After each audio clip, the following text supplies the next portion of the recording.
मंडी के दौरे पर तो मैं रूटीन में रहता हूँ। आजकल बहुत सारे शादी के वो दौर चल रहे हैं और शादियों में भी जाना हुआ है पार्टी के साथियों का, और सामाजिक दायित्व करना भी ये भी बहुत आवश्यक है। उसके साथ साथ में जहाँ मंडी कॉरपोरेशन के चुनाव के सिलसिले में आप जानकारी चाह रहे हैं, ये सचमुच में बहुत दुर्भाग्यपूर्ण एक परिस्थिति है।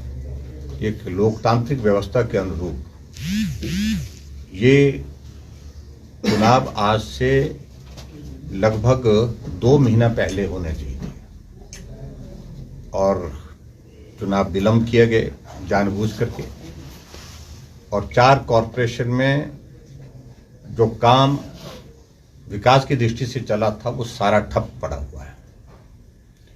और ऊपर से जो ग्रांट कॉरपोरेशन के लिए जो जारी की गई थी, चाहे वो धर्मशाला है, चाहे वो मंडी है, चाहे सोलन है, चाहे वो पालमपुर है, उसको वापस दे दिया गया।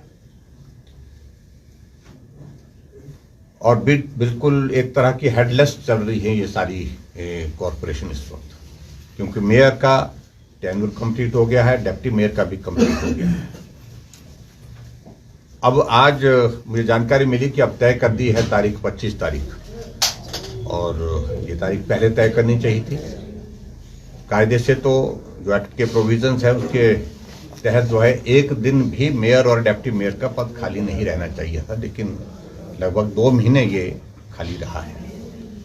मैं इस संदर्भ में सिर्फ इतना ही कहूँगा कि जो चीज़ें व्यवस्था परिवर्तन की दृष्टि से बहुत बार इनने कही हैं, तो व्यवस्था परिवर्तन का दौर हम अपने सामने इस प्रकार से देख रहे हैं कि जो नियम बने हुए हैं निर्धारित, उनका जो है वो पालन करने के लिए सरकार की मनस्थिति नहीं है, और इस प्रकार से सारी व्यवस्थाओं को अस्त व्यस्त करके चल रहे हैं। सर, माइनिंग घोटाले मामले को लेकर भी कहीं ना कहीं भाजपा कार्यकाल पर सवाल उठाया है कि 100 करोड़ रुपए का इसमें नुकसान हुआ है आपके कार्यकाल में, और कहीं ना कहीं स्टोन क्रशर भी इसमें बंद कर दिए गए हैं। क्या कुछ कहना चाहेंगे इस मामले को लेकर? एक तो मैं सबसे पहले यही बात कहूँगा कि अब भाजपा का जिक्र करना छोड़ देना चाहिए हमको।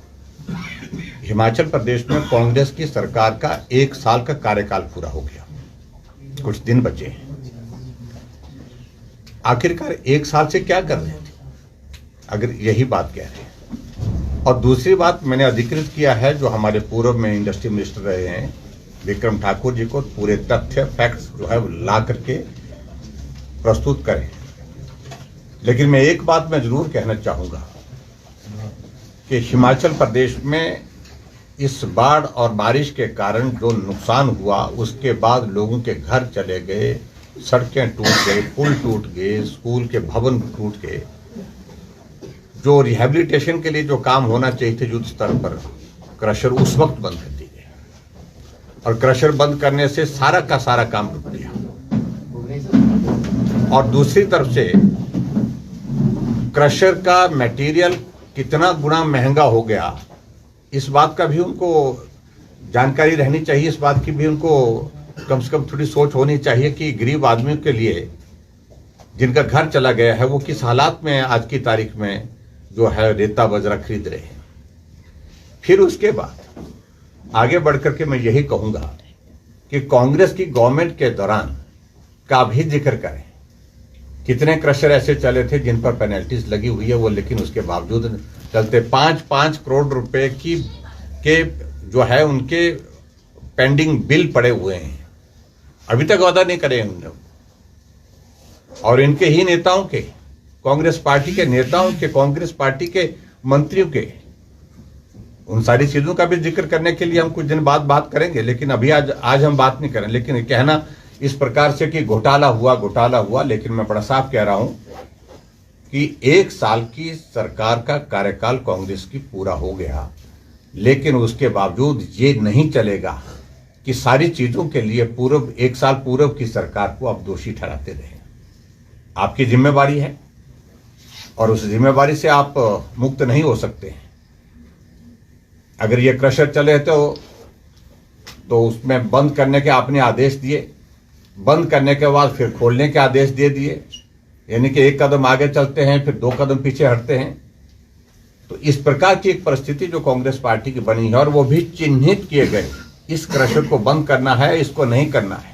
ये भी जो है वो सारी टीम जो पूरे प्रदेश भर में गई है, उन्होंने सारा असेसमेंट किया है, और उस असेसमेंट के बारे में हम भी उसकी जानकारी हासिल कर रहे हैं कि किस प्रकार से उन्होंने सारी चीज़ों को किया है। लेकिन कुल मिलाकर के जो बातें कहने की सनसनीखेज वो पैदा करने की कोशिश कर रहे हैं, तो अगर ऐसा है तो उसकी जांच होनी चाहिए, जांच करिए, और फिर उसके बाद फिर हम आपके कार्यकाल में क्या हुआ है क्रशर के मामले में उन सारी चीज़ों का भी जिक्र करेंगे। शिखर है जिन पर खतरा मंडराया हुआ है और वो सुरक्षा दीवार या रिटेनिंग वॉल लगाने की मांग कर रहे हैं। उनका ये भी कहना है कि जैसे सरकारी कार्यालय हैं या सरकारी आवास हैं, वहाँ पे रिटेनिंग सुरक्षा दीवार लगाई जा रही है, लेकिन आम आदमी को इग्नोर किया जा रहा है। सर क्या कहना है सर? देखिए, इन्होंने बहुत ज़्यादा भाषण दे दिए, बहुत ज़्यादा बातें कह दी, हम पैकेज दे रहे हैं, और पैकेज की परिस्थिति ये है कि आम गरीब आदमी तक अभी तक उसमें राहत पहुंची ही नहीं है। कुछ लोगों को चिन्हित करके उन लोगों ने राहत दी है, और मैं सिर्फ एक ही चीज़ कहना चाह रहा हूं कि कहीं ये राहत विशेष तौर से उन लोगों को तो नहीं दी जा रही जो उस दल से विशेष संबंध रखते हैं। हमारे सामने कुछ नाम आ चुके हैं।